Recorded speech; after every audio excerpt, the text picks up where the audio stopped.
زناکاری سے اس کا مطلب ہے کہ زناکاری سے بچیں. تو کتنی بڑی خوبصورت چیزیں اللہ تعالیٰ ایکسپلین کر رہے ہیں قرآن پاک میں، اور ہر ٹاپک پہ کر رہے ہیں. دیکھیں ابھی تک اور بہت ساری بھی آیتیں ہیں جو بھی آنے والی ہیں. تو کتنی خوبصورت یہ بات ہے کہ ابھی تک بیان ہو رہی ہیں اور بار بار قرآن میں سیکوینس کے ساتھ بیان ہوتی ہیں. جہاں ضرورت پڑتی ہے سمٹائم میں اللہ تعالیٰ آیت کو ریپیٹ کرتے ہیں کہ پہلے بھی یہ بتا چکا ہوں. تو کتنی خوبصورت بات ہے کہ ہر بات کا حل اللہ تعالیٰ نے قرآن پاک میں بتایا ہے. تو جب ہم یہ سوچیں گے کہ ہاں اگر میری شادی نہیں ہو رہی تو پھر میں نے اپنے آپ کو حفاظت میں دینا ہے اللہ کی، کیونکہ وہ مجھے دیکھ رہا ہے، پھر میں زناکاری سے بچوں. اور یہ صرف عورتوں کے لیے نہیں ہے، بائی دا وے یہ مردوں کے لیے بھی سیم حکم ہے. اور اس کے بعد آیا ہے اسی آیت کے آگے آ رہا ہے کہ جو غلام اور لونڈیاں تم سے اجازت مانگیں علیحدہ رہنے کی تو تمہارا کوئی حق نہیں بنتا کہ تم زبردستی ان کو اپنے پاس رکھو. سبحان اللہ. ہم تو ان کو زار خرید غلام سمجھتے ہیں جن کو ہم کام کے لیے رکھتے ہیں اپنے پاس. اگر وہ تمہارے سے آزادی مانگ رہے ہیں تو تمہارا کام ہے ان کو آزادی دو. اور اگلی بات دیکھیں جو بہت خوبصورت مجھے لگی کہ اللہ تعالیٰ کہہ رہے ہیں کہ ایک تو تم نے ان کی ذمہ داری اٹھائی تھی نا، جب تم ان کو آزادی دو گے نا تو ان کو دیکھنا کہ کیا وہ اس قابل ہیں کہ وہ آزادی سے رہ سکتے ہیں. اور اگر وہ آزادی سے رہ سکتے ہیں تو تمہیں جو مال تمہارے رب نے دیا ہے اس میں سے مال ان کو بھی دیا جائے ان کی ذاتی ضروریات کو پورا کرنے کے لیے. بلیو کر سکتے ہیں آپ کی کتنی خوبصورت بات ہے کہ اللہ تعالیٰ کیا کہہ رہے ہیں کہ جو مال میں نے تمہیں دیا ہے کیا تم اس میں سے ان کو دو گے نہیں، مطلب فرض کیا گیا ہے کہ تم ان کو وہ مال دو تاکہ اپنی ضروریات کو پورا کر سکیں. اور جو لڑکیاں نکاح کے قابل ہیں، یہ بھی اسی آیت میں ہی آگے کہ جو لڑکیاں نکاح کے قابل ہیں تم صرف ان کو اپنی دنیاوی مفاد کے لیے روک نہیں سکتے ہو. یعنی ان کی شادی سے تم اس سے مت روکو کہ ہاں یہ میرے گھر کام کر رہی ہیں تو میں کیوں ان کو جانے دوں، یہ تو بڑی اچھی ہیں.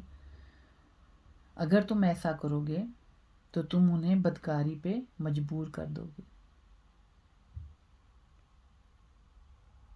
یہ جو آیتیں ہیں میں سمجھتی ہوں کہ اتنی پاورفل ہیں، یہ مرد اور عورتوں پڑھنے کے لیے اتنی پاورفل ہیں کہ اس کا نیم البدل ہو ہی نہیں سکتا کوئی بھی. اس سے بڑھ کے کوئی سوچ آ ہی نہیں سکتی. تو پلیز اپنے قرآن پاک کو کھولیں اور اس کو سمجھنے کی کوشش کریں. اگلی صورت ہے سورۃ القصص.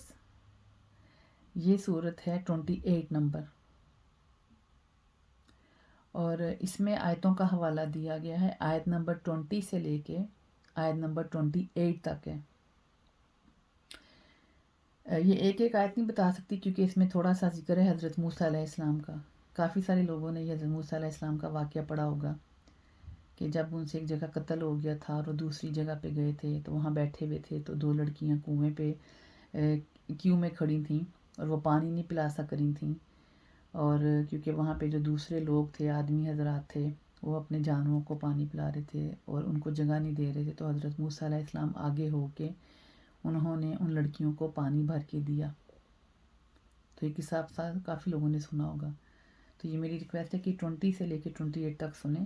لیکن اس میں سیکھنے والی جو بات ہے وہ یہ ہے کہ کیسے ان لڑکیوں نے گھر جا کے اپنے باپ کو بتایا. جب باپ نے پوچھا کہ تم اتنی جلدی کیسے آ گئی تو انہوں نے کہا وہاں ہم ایک بھلا آدمی ملا تھا تو اس نے ہمیں گھڑے بھر دیے پانی کے. تو باپ کو سمجھ آ گئی کہ یہ جو لڑکی کہہ رہی ہے اس کو وہ آدمی اچھا لگا ہے. تو وہ دوسری بیٹی کو کہتے ہیں جاؤ اس کو بلا کے لے کے آؤ. اور حضرت موسیٰ علیہ السلام اس بزرگ کے گھر گئے. وہ کافی بزرگی میں تھے، وہ کام نہیں کر سکتے تھے. تو انہوں نے پھر حضرت موسیٰ علیہ السلام سے پوچھا تم کون ہو، تم کہاں سے آئے. تو انہوں نے اپنی پوری ہسٹری بتائی کہ میں کہاں سے آیا ہوں. اور پھر ان کے والد نے آگے سے کہا کہ میں اپنی بیٹی کے ساتھ تمہارا نکاح کرنا چاہتا ہوں، تم اس گھر میں رہو. 8 یا 10 سال کی مدت کا بیان ہے اس قرآن پاک میں کہ تم اس گھر میں رہو اور جب تک تم اپنے قابل نہیں ہو جاتے ہو. تو جب تم اپنے قابل ہو جاؤ گے تو تم یہاں سے جا سکتے ہو. تو دیکھیں اس میں اتنی باتیں سیکھنے کو ہیں کہ لسٹ بناؤں تو بہت زیادہ ہیں. ایک تو سب سے بڑی بات یہ کہ ہمارے اسلام میں اللہ تعالیٰ نے لڑکی اور لڑکے کو دونوں کو برابر کا حکم دیا ہے کہ اگر ان کو کوئی پسند آئے تو اپنی پسند سے شادی کر سکتے ہیں. اور اگین میں یہ کہوں گی کہ میرے کلچر میں تو ایسا نہیں ہے. میرے کلچر میں تو ہے کہ لڑکا لو میرج کر لے لیکن لڑکی کو الاؤڈ نہیں ہے. لوگ کیا کہیں گے, دنیا کیا کہے گی. تو اس کا کیا مطلب ہے کہ ہم قرآن کو جھٹلا دیتے ہیں. نعوذ باللہ نعوذ باللہ. ہم قرآن نہیں پڑھتے, اسی لیے ہم نہیں پڑھتے کیونکہ ہمیں یہ حکم ماننے مشکل لگتے ہیں. ہم اتنے ڈھیٹ ہو چکے ہیں اور ہم اتنے سٹبن ہو چکے ہیں کہ ہمیں اپنی باتیں ماننے کا اتنا شوق ہے کہ ہم اب سمجھتے ہیں کہ قرآن پڑھو ہی نہ, بہتر ہے کہ چھوڑ ہی دو اس کو پڑھنا. کیونکہ ہم اپنی روایات نہیں چھوڑتے ہیں, ہم اپنے سٹبنس نہیں چھوڑتے ہیں. ہماری ایگو ہے, پیرنٹس کی اپنی ایک ایگو ہے. اور یہ مجھے بہت جگہ سننے کو ملتا ہے کہ لڑکی کہہ رہی ہے کہ میں نے شادی کرنی ہے لیکن ماں باپ کہتے ہیں کہ اس کی ذات برادری کیا ہے, اس کی شکل و صورت کیا ہے, مجھے لوگ کیا کہیں گے. تو میں جب ایسی آیتیں پڑھتی ہوں تو میں سوچتی ہوں کہ ہم مسلمان کر کیا رہے ہیں اپنے آپ کے ساتھ. ہم کیسے گوارا بھی کر سکتے ہیں اپنے آپ کو کہنا کہ ہم مسلمان ہیں. کیسے گوارا کر سکتے ہیں جب ہم ہر حکم ٹال رہے ہیں اللہ تعالیٰ کا. خالی 5 نمازیں پڑھنا یا میرے لیے 30 روزے رکھنا اس میں مسلمان. جب میں سجدے میں سر رکھتی ہوں تو اس کا مطلب یہ ہے کہ میں اللہ تعالیٰ کے آگے جھک رہی ہوں کہ جو تم نے قانون دیے ہیں قرآن میں ان کے اوپر عمل کروں گی.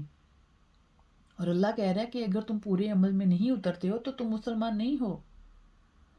آدھا تمہارا اپنا عمل اور آدھا میرا عمل تمہیں مومن نہیں بناتا ہے. مومن وہی بنتا ہے جو 100% اپنے رب کے قانون کے اوپر چلنے کی کوشش کرتا ہے, وہ ہے مومن. تو ہم نے تو مکس کر دیا, ہر چیز کو مکس کر دیا. اپنی روایات کو بڑی بری طرح ہم پوج رہے ہیں اور ہم اپنے رب کو پوجنا بھول گئے. عبادت میں ہم بہت آگے ہو گئے ہیں لیکن ہمارے معاملات بہت بگڑ گئے ہیں.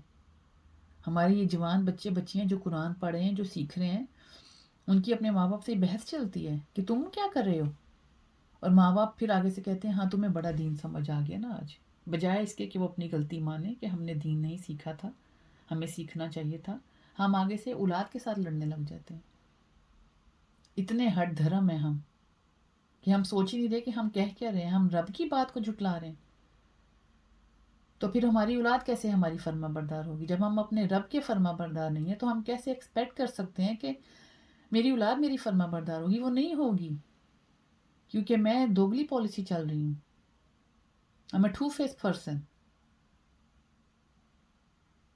تو اس آیت میں اتنی باتیں سیکھنے کی کہ لڑکی پھر یہ جو ہمارے کہا جاتا ہے کہ گھر داماد بڑا برا سمجھا جاتا ہے. اس میں وہ بھی بات ہے کہ وہ بزرگ نے کہا کہ تم میرے گھر رہ سکتے ہو, لیکن میرے معاشرے میں تو ہمیں بہت برا لگتا ہے کہ ہم گھر داماد بنا لیں. ہم کہتے ہیں اچھا یہ مرد بڑا ایسا ہے, یہ مرد بڑا ویسا ہے, یہ تو نہ مرد ہے جو بھی لڑکی کے گھر میں آ کے رہ رہا ہے. تو کتنے پوائنٹ ہیں اس آیت میں.